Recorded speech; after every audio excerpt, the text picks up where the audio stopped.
কোনো দান দক্ষিণা নয়, শতাব্দী প্রাচীন অমৃতির শিব মন্দিরের সম্পত্তি থেকে উপার্জিত টাকাতে সারা বছর পুজো হয় মহাদেবের। 1353 বঙ্গাব্দে এই মন্দিরের প্রতিষ্ঠা করেন তৎকালীন জমিদার শেঠ মহানন্দ দাস। নিজেই সেই মন্দিরের সেবায়েত ছিলেন। যাতে কোনোদিন মন্দিরের পুজো বন্ধ না হয় সেই জন্য তিনি সেই সময়ই মহাদেব জিউ মন্দিরের নামে 400 বিঘা সম্পত্তি দান করে গিয়েছিলেন। তিনি প্রয়াত হবার পর পরবর্তী প্রজন্ম বংশ পরম্পরায় সেবায়েতের দায়িত্ব পালন করে আসছেন।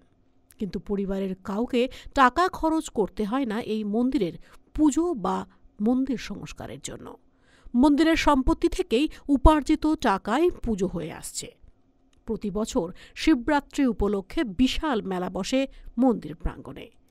এই মেলায় আসা কোনো দোকানের কাছে শুল্ক নেওয়া হয় না, বরং মেলা বসানোর সমস্ত খরচ মন্দির কর্তৃপক্ষ বহন করে।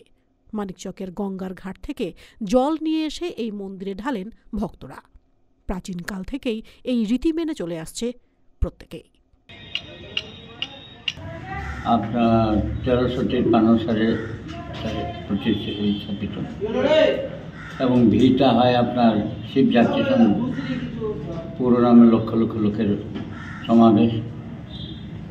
এখানে আরও লোকে আসে, এখানকার পুজো দিয়ে তাদের একটা মনস্কামনা মনের ভিতরে যে একটা ঠাকুরের কাছে বিশ্বাস থাকে, সেই বিশ্বাস নিয়ে আসে, তারা পুজো পাঠ দিয়ে তাদের মনস্কামনাও পূর্ণ হয়।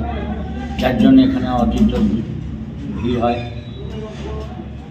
দূর দূর থেকে লোক আসেন, হয়তো কলকাতা থেকে, হুগলি থেকে, মেদিনীপুর থেকে, আপনার বাঁকুড়া, এইসব জায়গা থেকে লোক অনেকে আসেন এখানে।